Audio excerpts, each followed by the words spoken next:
Welcome to another episode of Talks to Ignite Global Freedom.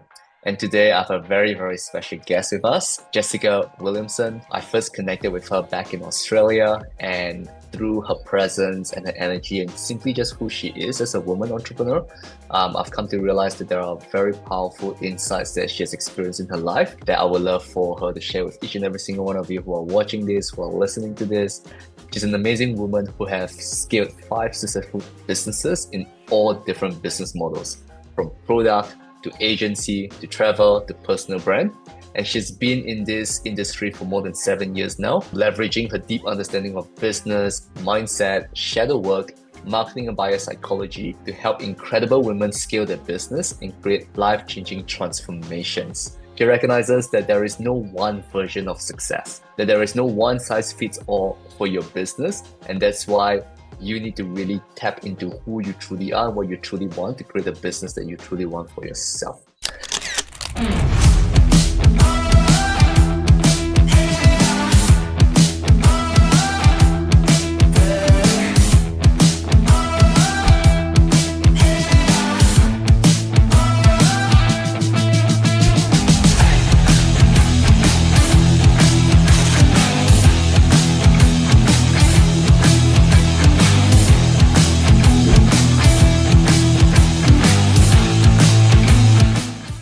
So I'm very excited for each and every single one of you to listen to her story, to share, to experience her wisdom.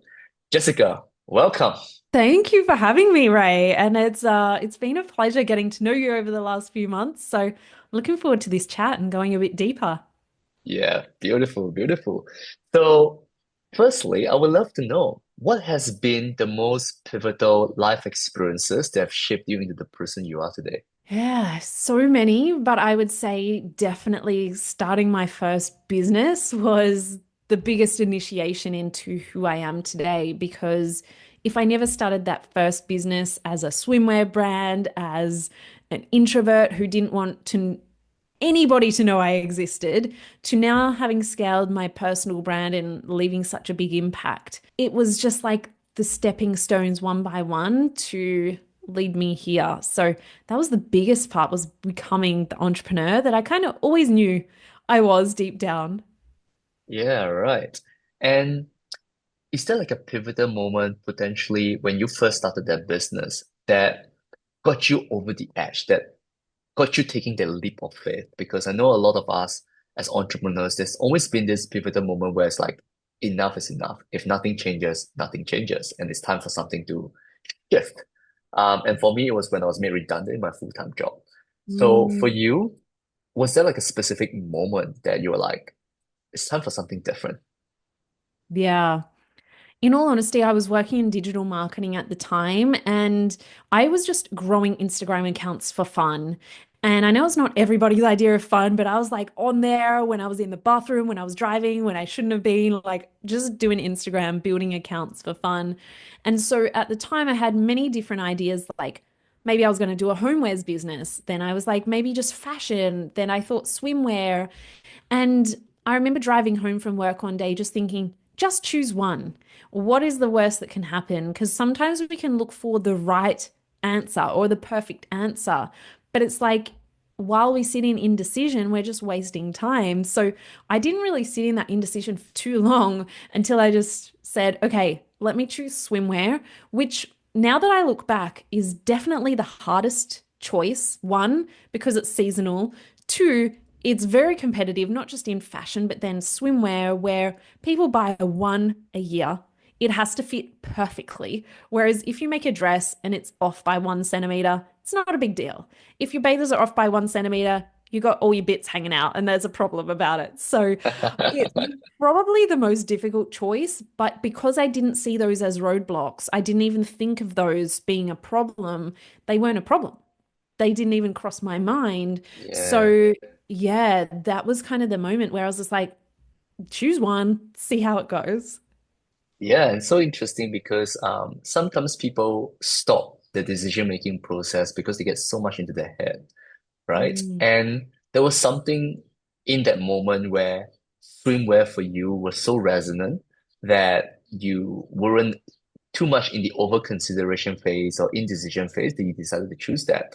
What was it about swimwear as a concept or as an idea that your heart went, yeah, this is the one? Yeah, well, one, I loved Instagram. Two, I loved the fashion industry. But three, I loved travel and the beach. And I was kind of like, that's kind of all Mm, my favorite things in one. So that's where I landed on it. And at the time, all the swimwear was just like plain black triangles or yeah, plain right. dark green khaki color. And I was like, where's the pink? Where's the frills? Where's the like cute designs. So I was like, let me design what I want to design and we'll see where we end up. Yeah. And what do you reckon separated you from, let's say, from any other entrepreneur out there who's like, I want to start this product? Because there are always challenges with every new business, with every new idea, with every new launch. So what do you reckon allowed you to get over that initial adoption phase or the initial interest phase that created the success that you've experienced? In all honesty, I believe it was 100% my mindset. My mindset Mm, going into it was so delusional to the extent where I was like, I am creating a global fashion brand. There's no backup plan. Like, we're going international to manufacture from day one. We're not practicing. We're doing our photo shoot in Melbourne because that's where the photographer lived that fit the exact vibe. And so I kind of had this big vision from day one. And then, therefore, I took actions that aligned with that. And I had zero experience in business. I mean, I did a business degree, but it's not mm, very practical. yeah. Um, I, Billboards. yeah, exactly. My fashion design experience was watching America's Next Top Model on TV. Like, I Mm, didn't have anything that made any sense, but I had this just deep self-belief and the big vision. Whereas I think a lot of people want to almost practice or try on a smaller yeah, scale. right. If it works out on a smaller scale, then I'll go bigger. But it's like, it's never going to work out bigger if you don't even believe or take action for it to be bigger. Yeah, So I think the mindset was 100% the key. yeah. And it's so interesting, when it comes to mindset, where did that come from? Is there something, perhaps your upbringing, your childhood, or like where did that mindset come from? Yeah, I honestly I don't really know. Like, people always ask me this and I can't put my finger on it. I think I was kind of born this way, but my parents have always been like very encouraging and things like that. But then my brother Yeah, is the complete opposite to me. So I'm like, is it always the environment or is it how we're born? Or there's so many things. I think I naturally yeah, have always been a bit delusional. Even as a child, I would make businesses and just see opportunities. Um, but for sure, my parents were always very encouraging and things like that to do whatever you want to do. But I think I just naturally had it. yeah. And I always observe this with various family dynamics, Mm. that there's an environment that the parents naturally create, but the expressions of the children, if you've got siblings, are so different. Yeah. The pathways unravel in such different ways.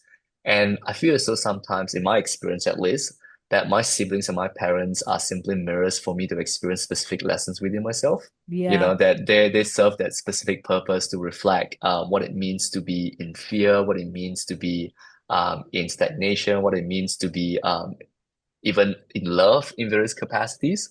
And I feel as though it's so interesting. There will be always certain individuals or some individuals that create a path that is literally radical. And then there will be some individuals that get stuck in this specific path that is literally what we've been born into. Yeah. So it's such an interesting dynamic as to how that So unravels. interesting. Yeah. Yeah. Even my mum said when we were in like the womb, I would just never stop moving. I was like, I got shit to do in the womb. And then my brother was like very, sleepy and she was like, is he alive still? So it's interesting how it's kind of ingrained in us. I love things like human design and all of those tools. And Yeah. it's just interesting seeing that it's kind of written in from the moment Hmm. as well. What's your human design? I'm a projector. Ah, lovely. Yeah, what's yours? A generator. I'm a Oh, yes. generator. Yeah. So do you find as though as a projector, like the biggest successes you've experienced has always been through collaborations and people? No, through myself, really. Because I'm a 1-3, so both internal lines. So a lot of my drive, a lot of my goals is very me focused, not community focused. Mm. Um, so yeah, it's been interesting kind of Yes, navigating that. yeah, interesting. And in terms of your experiences with yourself, were there any moments in your life that potentially you hit rock bottom, that Yeah. it really tested your depth of mindset and how you truly are as an entrepreneur? Yeah. There was kind of two major moments. So Mm. 6 months into my first business, I was like getting ready to go to New York Fashion Week. Like things were popping off, things were going amazing. And I was still working full time. My mental health was kind of suffering big time. My health was suffering. I was definitely burnt out because all I would do is wake up, work, drive an hour to work, work all day at a place I didn't want to be, then go home and work some more. And I wasn't looking after my health or anything. But Yeah. this one day I turned up at work and I went to pay my $12 for parking every single day and my card declined. And I thought, what is going on? Let me log into my online banking. And in that moment, I saw my bank account was -$2. And I was like, I didn't know how to move forward in that moment. One, because I couldn't go home because then I would be late for work. It would be 2 hours there and back. I couldn't pay for the parking because I had no money. But if I didn't pay for the parking, I would get a $60 fine.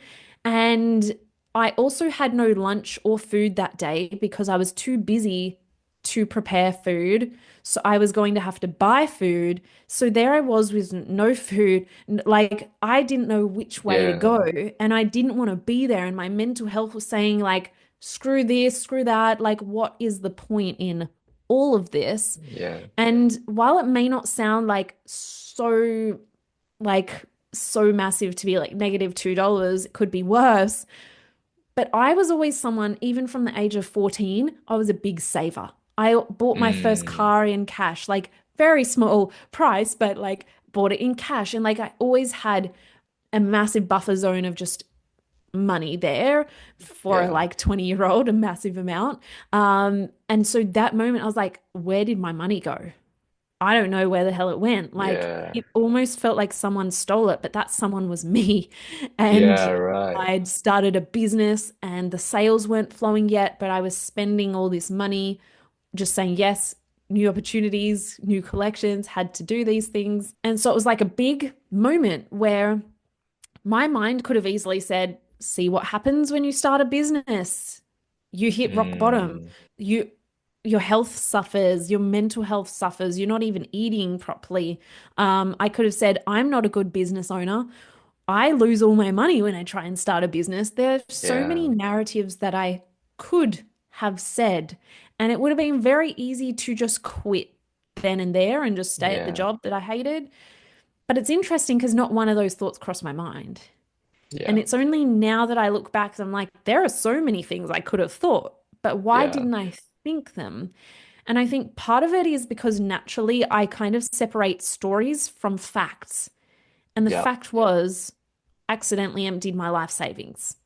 That's a fact. Mm. When you kind of make it into a fact, it's like, it's not great, but it's also like means nothing about me. It doesn't mean Yeah. that I should give up business. So I kind of looked at it very logically. I had a cry, called my mom. She bought me a sandwich and some money, Uh, and I could survive another day. So it's like having people around you was so important for me yeah. at those moments. But also it's mindset again, because that could have been the end of my Yeah. story, and I might not have Exactly. been here, and I might still be working Exactly. in marketing, hating life. But yeah, I kind of looked at the problem and I said, okay, I've got no money. How do I get more money? And it's like we've heard this so many times that I think in those moments we can really catastrophize it or forget Yeah. to look at, cool, how do I get more money? Let me double down on selling. Let me do my Instagram a little bit harder, like contact more wholesalers and just push it even more. Yeah. And that's extremely profound in terms of the experience itself, because very similar when I was made redundant, and I was left with 5 grand in the bank account, and I came across this case study of this 19-year-old kid making 20K per month, 25K per month within 120 days of starting this program. The first thought that came into my mind was nothing about limitations. It was more of like, if this kid can do it, why can't Yeah. I? Right? So good. So just went for it, invested almost like 4.5 grand. I was left with $490 in the bank account, $840 in rent in the next 2 weeks coming in, foreign country, no income coming in. You just have to make it work. So in that understanding, there is this, you mentioned separating stories from facts, right? And a lot of people get caught up in the story that they're telling themselves because it serves as almost this self-sabotaging behavior to not actually create the life that they truly want to create. And it's Mm. almost this like outsourcing of responsibility of like life is happening to me instead of I have created this situation, Yeah. right? Whereas like the belief that you had beyond just the facts was like radical responsibility. It was going Yeah. like, I was the one that created this situation. And since I was the one that created this situation, I can be the one to get myself out of the situation, Yeah. right? Whereas so many people go into the story of like, this is not for me. Like life is happening to me. The universe is giving me a sign that I'm not meant for this. They create all of these stories in Yeah. their heads instead of owning how they've essentially created the situation in the first place. So in that understanding, it's what does it truly mean to be a creator being in this given lifetime? What does it mean for you? Yeah. Honestly, I think it means like creating something out of nothing. Like Mm, we can invent, particularly in entrepreneurship, but I think society is still so stuck on like, what is my job? What time does that allow me to yeah, have? It's like we can create any reality, role, business. Like I always say, I literally get paid to be me now. And that's pretty cool. yeah. So that's not a job that they teach you at school. It's just we make it up as we go. So that's the way I see it. Exactly. And you mentioned being paid to be you. There is this concept of finding your niche. And for Mm, me, in terms of my clients, I focus on you are the niche of one, yeah. right? So in your experience, what has been the difference and the contrast between perhaps in the past, you would have done the first aspect, right? Or finding your niche or chasing your niche or trying to fit into a specific box. So in your experience, what has been a key difference for you in terms of embodying yourself as a business owner? Yeah. Oh my gosh. It's been a journey and a half. But I have always been the same because, you know, I think people are starting to come around to you can be the niche, Yeah. but rewind maybe 3, 5 years ago, it was like, if you do not have a niche, you are going to die, Yeah. basically, was the messaging. And I was like, I don't want a niche. Stop telling me to niche. I don't want to niche. Because for me, I was so passionate about mindset, deep psychology, rewiring our mind for success. And also, you need to know your shit in business. Like, we can't just Yeah. meditate all day, Correct. I or we know. can't just like only do the strategy because then we have self-sabotage. So I was like, Mm. you need both. Don't tell me to niche because I need both. And I was getting really frustrated. So I was like, what if that is the niche? So I truly agree with you on that because no one has the unique combination of your energetics, your vibe, your story, your Exactly. experience. And for me, I'm certified in human design and all these things because I'm passionate about them. Do I want to be known as the human design person? No. I want to be known as me, and then I can whip out human design as like my party trick or like with my clients. Yeah, exactly. And that's so important because we feel to realize that you are not your business, right? Mm. And we continuously evolve. And sometimes as we evolve, we learn new things. And as we learn new things, we are so attached to an identity, right? Or a specific niche or whatever, then we fail to realize the potential for evolution, right? And I Mm. was telling everyone this, I was saying, like, if we literally take every single individual's timeline from the moment they were born to who they are now and lay it out literally like moment by moment, choice by choice, every single individual, like there's almost this guarantee that there is no one timeline or timeline thread that's the same as another. No way. Yeah. No way, right? And No if way. that's 100%, and if that's the case, that then what makes you different is you. What Yeah. makes your product different is you, you know? Uh-huh. And people and the reason why people cannot see that is because they've yet to make peace or acceptance with themselves. So Yeah. in your consultations or when you're working with clients, how do you integrate mindset or deep work to enhance your client's consciousness or an entrepreneur's consciousness about their own mental patterns and behaviors? Yeah. In all honesty, I always start with like patterns. Like, are they coming Mm, up against resistance around a certain thing? Are they avoiding certain tasks? And then I always dig all the way down to why. And usually it's around a part of themselves that they're afraid of others seeing, whether that is a shadow, whether that is a behavior. And it's usually those parts mm, that actually are our superpower. It's the parts that we're most afraid of people yeah, seeing within us. And I believe it's because if people see the true parts of you that are truly yeah. unique, that are truly magical, and then they reject you, that is going to hurt a whole Mm, lot more yeah, than yeah, if they yeah, reject the surface level you or the you that's like everybody else. And so we want to hide away those parts. We kind of make them wrong in our mind. And for me, that was like, I used to be afraid that people would think I was arrogant. mm, Because then I wouldn't celebrate my success. I wouldn't yeah, talk about my wins. I would downplay it. I wouldn't talk about anything because I was so fearful that someone might think I was arrogant. And yeah, so for me, I started to notice the behaviors of dimming my light, not sharing my success, trying to get the limelight off me, not wanting to be seen, not bragging. And now that I've done that work, I literally did my whole TEDx talk about that. It's part of my yeah. biggest mission. It's something that I help people the most with is owning their success. Like it's literally my whole brand because I Mm, was able to own that what made me me, it now is my superpower. But it once was the yeah. biggest thing I was afraid of. Exactly, 100%. I was telling people about there's this understanding of wanting to become supernatural, Mm. right? To become this transcendent version of ourselves, right? But if we even take a look at the word supernatural and we break it apart, supernatural requires you to be supernatural, Yeah. right? And yet Yes. individuals, yeah, and the only way for us to be supernatural is to acknowledge the true nature within us and the truest of expressions within us.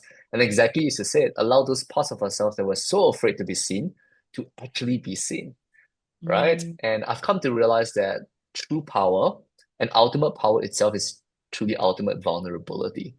So, in your experience, what has been your relationship with vulnerability in terms of sharing your truth, sharing all of you, and really receiving rejection as it comes, but at the same time receiving yourself in the process? Yeah. Yeah, vulnerability is an interesting word, and I think it has this connotation with victim. Mm. Like a lot of people, I think, have attached the word vulnerability with, let me share how shit my life is, or Yeah. let me share the things that are going wrong. And I actually think it's also sharing your success, Mm. sharing the things that you're afraid of people seeing you as, because then they want money, or then they think you're greedy, Yeah, or yeah, whatever yeah, it yeah, is. yeah, yeah. But as a society, we love to connect over common challenges, Yeah. trauma bonding, things Pain. like that. So I like to flip the script on it. Even when people used to ask me, like, what is your biggest failure? I was like, I don't have a failure. What do you mean failure? There's no such thing as failure in my brain. So for me, I think vulnerability is even just tapping into like, what do I feel called to share today? What am I navigating? Yeah. Is it like, oopsie, I've got too much money for my bank account? That's Yeah. vulnerability too. So it's Yeah, like, that's true. it can be both sides of the coin, but it really is. I used to always get, I used to get so frustrated with social media because I was like, what does my audience want to Mm. hear from me today? And when I switched to, what do I just want to say? What am I navigating Facts. in my brain? Facts. Someone needs to hear it. And so that one reduces a lot of energy that Yeah. you're wasting on trying to find the right thing, but then you can feel more connected to your message. It lands deeper, someone will receive it. And the thoughts that you have are very unique to what you're experiencing, what you're going through. And if you can just share from what am I navigating this week? and share from that place, positive or negative, then that's how I think we can tap more into vulnerability. Yeah, and that's so important because I find that sometimes when people ask questions like this, like, what are your failures? What are your pain, your challenges? Yes, in some instances, they are extremely curious and they're coming from a place of true curiosity, and that's beautiful.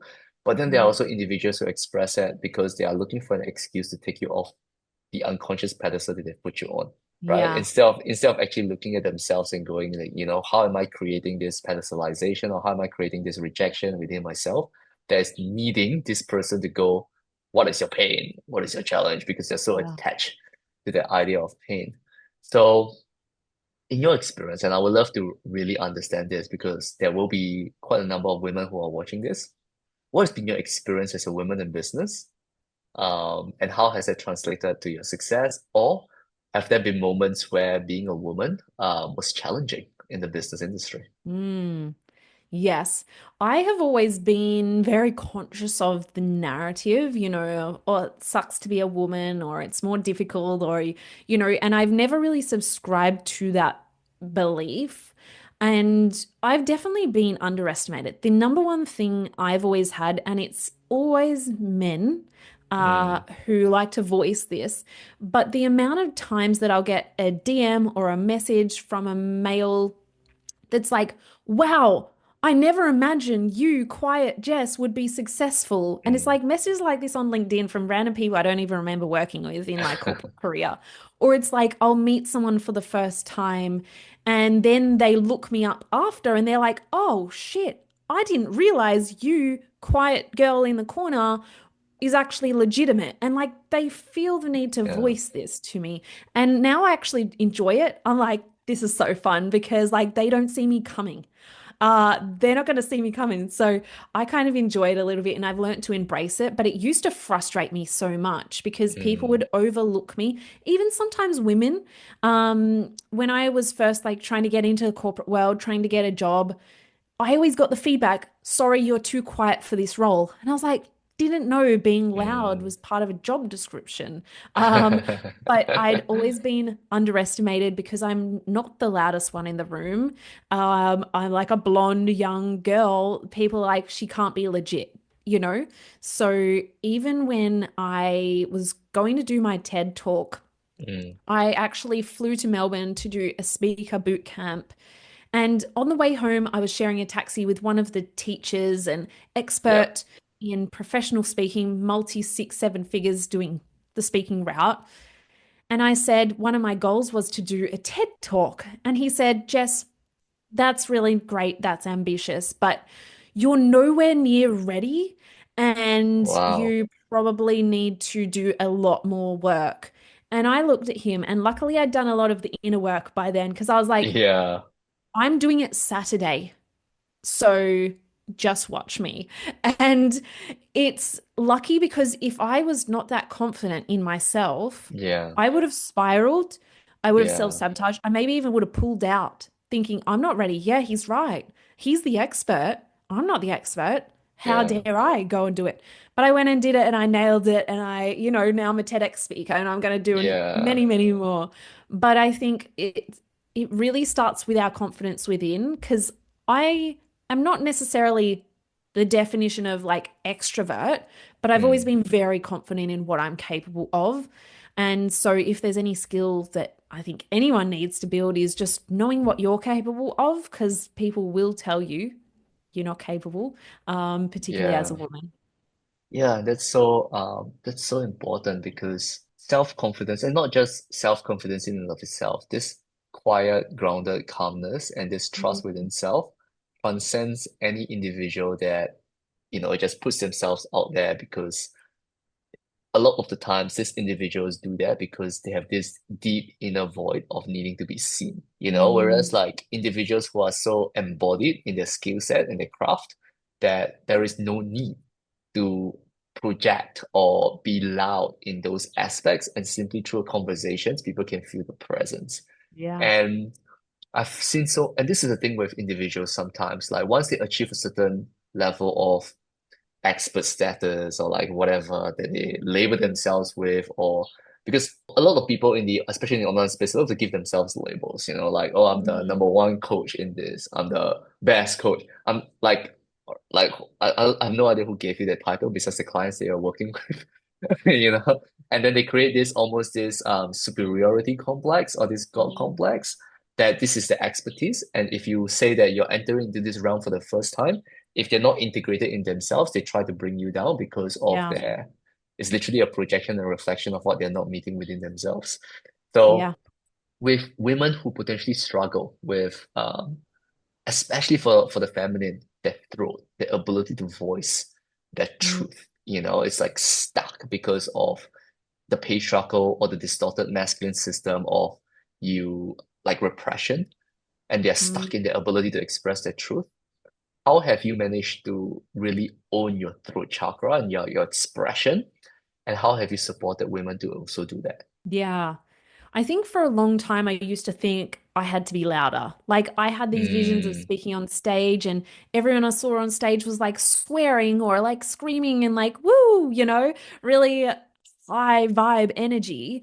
And I used to think I had to be that. And for a while, I was like, oh, how do I be louder? How do I show people that I have presence? mm, And what I realized was that my wisdom, and this is part of being a projector as well, yeah, my wisdom, my magic, my depth of expertise and all the magic that I have is a gift. And if people yeah. aren't going to see it or recognize it, they don't get the gift. Whereas before, I would be like, everyone needs to see how cool I am, or like, not Yeah, even cool, but like how many things I've done, or how much of an expert I am, or how much I know.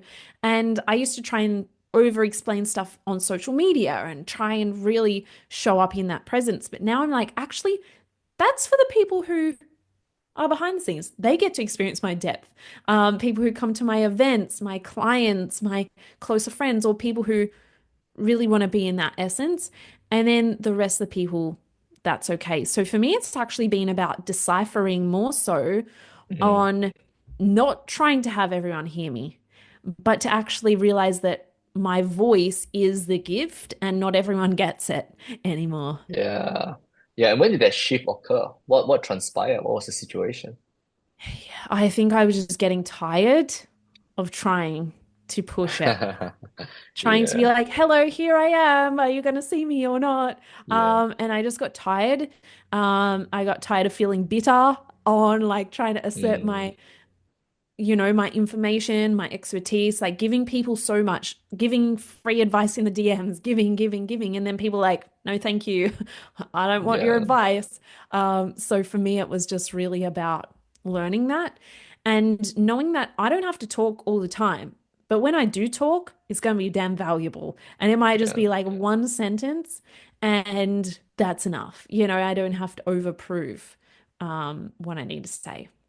Exactly. Nothing to prove, no one to Mm, please, yeah. right? And when you can embody that state of being, like you literally repel the individuals that are not for you and attract the individuals that are so for you, right? Yeah. And quality, it's society has confused quantity with quality, right? Mm, And quality at the end of the day is the most important thing. Like the people you surround yourself with, the people you can go extremely deep with, the people that you just feel this full fuck yes when you're serving them, instead of trying to be someone that you're not or trying to achieve a certain external matrix or whatever that looks like, right?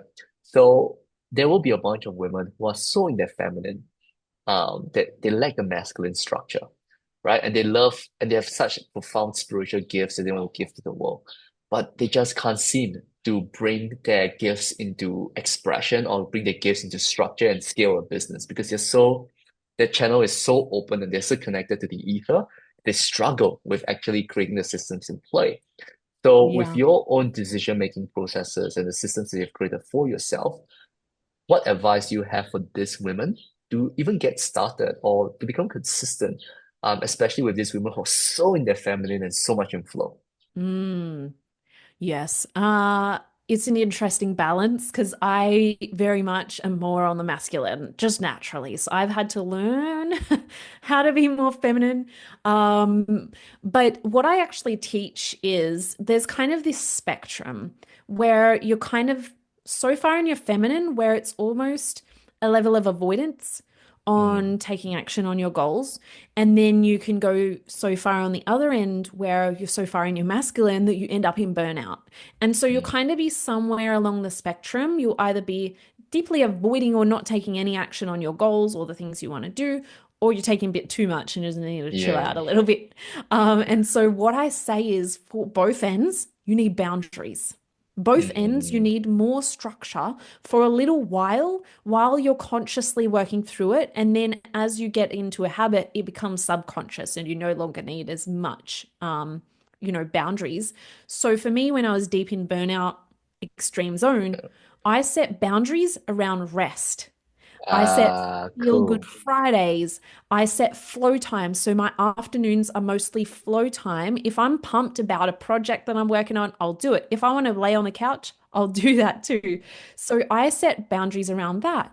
But if you're on the other end, then you need to set boundaries around getting shit done time. And Yeah. so, as much as you don't Facts. want to, and your mind will probably create a lack of energy. It'll like Mm, physiologically tell you you cannot do it. You've got no yeah. energy. You're sick today. How about you rest? Because it's like, I don't want to do this. It's out of my comfort zone. Even just setting 1 hour of like get shit done time and Mm, power through like one project. Just start one thing, set yourself, even if it's half an hour, before you know it, 2 hours have happened and you feel productive. And it yeah. rebuilds that self-trust that you can do things. And then the rest of your time can be flowy. And so I actually think it needs to be a balance. Otherwise, if Yeah. you're too much in your feminine, that's where I feel people get frustrated that their goals aren't coming. Correct. Yeah. They're like, why don't I have what I want? I'm like, what have you done about it? Like, you're Yeah. actively avoiding it. So let's just take some steps. So that's what I would say boundaries. I put it in my calendar. Like, when I was deep in burnout, I had to put shower, toilet, like, have some, I had to put everything. Wow. Otherwise, I Yeah. would forget because I would just be so dead set on the work. So setting some really strong boundaries. And then it's up to you to build the self-trust to stick to those boundaries Yeah. as well. Yeah, and Yeah. that's powerful because I love the analogy of if you're literally in the masculine sector, you have to set boundaries to be feminine, and then if you're too much in the feminine, you have to set boundaries to be masculine, right? So you Yeah. become this balanced sector, which is so important because like even taking that first step, and the first devotion and commitment to yourself to set those boundaries will essentially shift the state of being because a lot of the times, yeah, we're either rejecting something within ourselves, avoiding something within ourselves, or pretending something doesn't exist within us, right? That's creating that out of balance and stuff like that. And everything in our life, it's seeking to create balance, right? So Yeah. it's always gonna, the universe and the external reality is always gonna mirror that to us. And specifically for the feminine and for yourself, what has been the relationship between you and your menstrual cycle when it comes to the business and the externalization of doing? Yeah. So when I was going on my big like anti-burnout, like let me just Yeah. rewire everything, my health, I started looking into my cycle. And that was actually another boundary that I set because at that time, my Mm, calendar was very full. So what I would do is block out a whole week. Just the yeah. whole week. The problem is it doesn't always come on the correct week. So then you're like, this is a problem.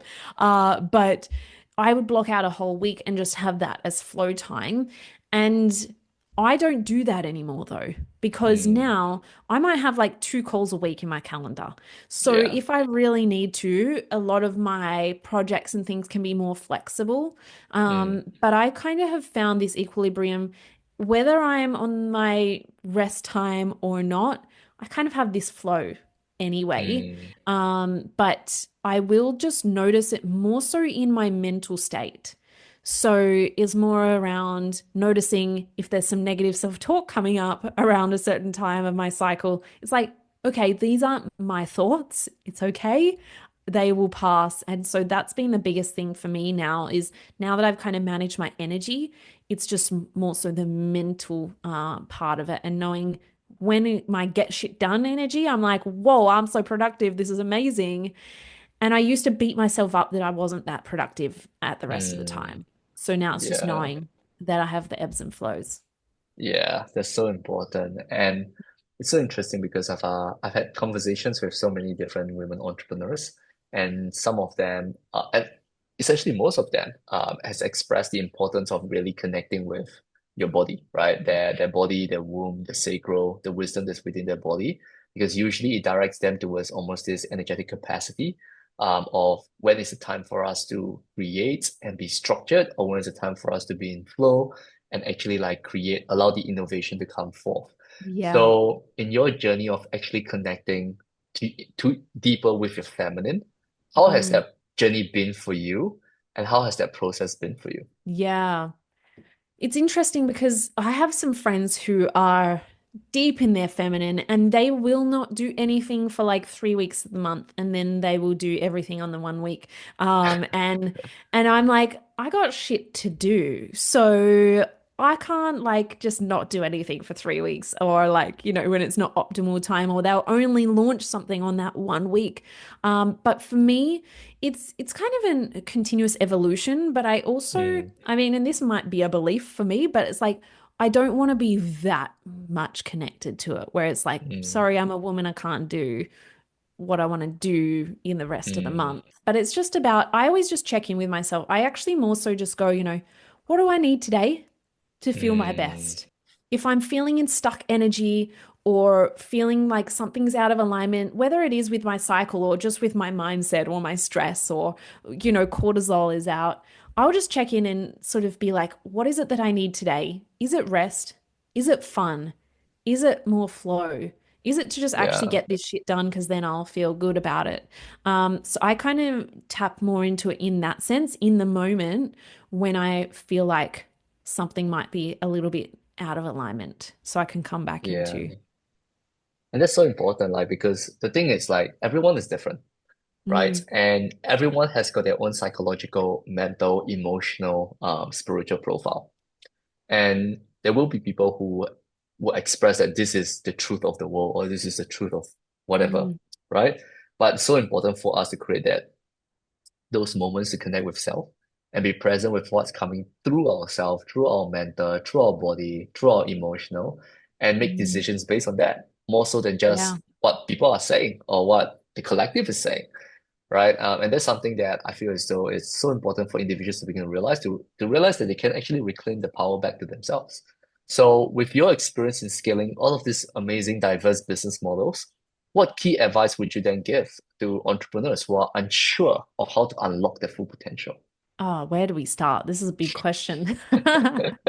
I think the first thing really is just start getting curious. Like, why do you do certain things? Why do you gravitate towards a certain way of working, or why do you gravitate towards Mm, certain people? And just start getting curious around why, because it's a natural part of who you are. Even like your favorite characters in TV shows or movies, like, why do you like them? What is it mm, about them that you like? Because usually they are a mirror for yeah, what we like about ourselves. So you can just start really getting curious about everything. I was that kid, and even I am still that person now who asks why, but why, but mm, why, but why. And I think that is really the start to observe, just observe yourself and the things you do. yeah, so important. There's this quote from Rumi, um, Mm, and he says this. He says, "Intellect is merely opinion, mm, but bewilderment is vision." mm. Right? The ability to keep exploring, asking why is literally in our innate DNA as creative beings and humans, essentially, Yeah, right? Really getting clear on the purpose behind the intention, the purpose behind the action, um, which is essentially an uncovering of yourself, really, as to why you're yeah. even here in this given lifetime, for what purpose, right? And Hmm. some people just forget their why because they're so caught up in other people's why. Yeah, Yeah, it's so it's crazy. interesting. It's a forever journey. It's a forever journey. So Yeah. as we progress in business, are there any specific trends and transformations you foresee in the coming years? Yeah, in all honesty, it's definitely, I think we're even past the era of the personal brand. Like it's now going into like a level of iconic leadership where you not Mm, just know yourself, you know your mission, but you also know your impact on the world and the movement that you're creating. And I think anyone that's not building their personal brand already is already 10 steps behind. So, Exactly. yeah. Yeah, like I agree with that so much. I've begun to realize that, and over the past year or so, began to actually experience this and been sharing this with a lot of my clients. It's business is truly an external representation or reflection or manifestation of your soul's true nature to experience itself as a creator being in this universe, to experience your own legacy, right? Mm, It's like a conscious movement. Like, why do we even want to do business? It's because we want to yeah. experience ourselves as like this amazing individual that loves creating things. And we infuse our creation with our own purpose, with our own movements, with our own legacy. And it's no longer just about like money or status or any of these aspects. It's more so almost this deeper connection with self, essentially. Yeah. Yeah. Yeah. So, in your experience, how have you begun to kind of like integrate the relationship between yourself and business as a whole? So when I started my first business, I didn't want anyone to know I existed. I was, let me just build my business and don't have to attach me to it. To Mm, now, literally my business is I'm the product also. So it's been a journey, but just getting out of my comfort zone every single step. Like I started with identifying I need free exposure for my business. Let me mm, ask to speak at an event, even though it was my worst nightmare. I even yeah. considered drinking some vodka at like a 7 a.m. breakfast event. I didn't, but I was like, I was petrified. But it's just anytime I feel comfortable is thinking about what scares me right now and Mm. doing that. And every time I do that, something pretty cool happens off the back of it. So that's been the biggest connection to myself and just continually challenging myself. Yeah, that's beautiful, right? Like fear, right? Your relationship with fear is potent because fear can be Yeah. forget everything and run or face everything and rise. Yeah. Right. Yeah. And like I've seen so many individuals where literally the correlation between their success is correlated to their relationship with fear.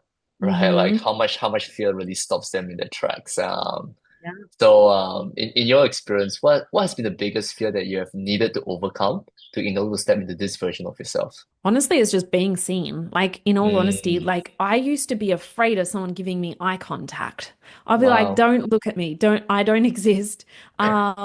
And so I don't know where that deep fear came from. I don't know. I felt physically unsafe if I Mm, was visible. So, for me, it's just really been about one, getting visible and realizing I didn't die each time. But two, it has been that piece around what am I afraid of people seeing within me? And mm, owning more of that because the more I owned that, the more it felt safe. Even if people saw it, it was like, I like that part of me. You might think I'm yeah. arrogant, but I love that part of me that could be seen as that anyway. So that's been the biggest part.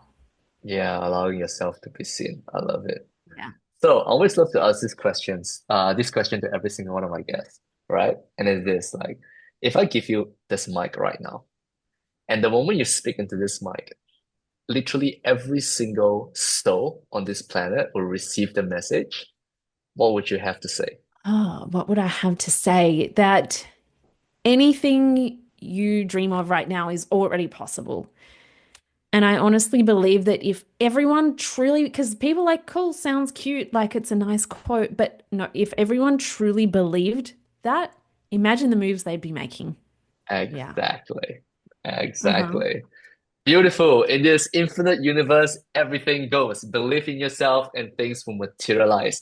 Such a pleasure having you on with us, Jessica. If anyone wants to connect with you, where can they find you? Yeah, you can find me on Instagram at jess.williamson8 and on my podcast, Jess Williamson, the podcast. Beautiful. I will drop Jessica's details down below in the description. Such a pleasure having you talk business, women, energy, and all of the manifestation and rituals that you've essentially integrated into your life. And any last words for the community? Ah, so many words, but I think I've covered it all. Do the work on yourself and honestly just watch things start to happen. Beautiful. All right. I'll see you guys on the next episode. All right. Peace. Thanks. Thanks for watching. If you enjoyed this episode and believe in our mission to create a positive impact in the world, hit that subscribe button so you never miss our epic content. If it inspired you, share on social media. Imagine the ripple effect we could create together. Don't forget to tag me using my social media handles in the description below. We have some mind-blowing episodes coming up that you won't want to miss. Together, let's create a wave of change. Stay curious, stay inspired, and I'll see you in the next one.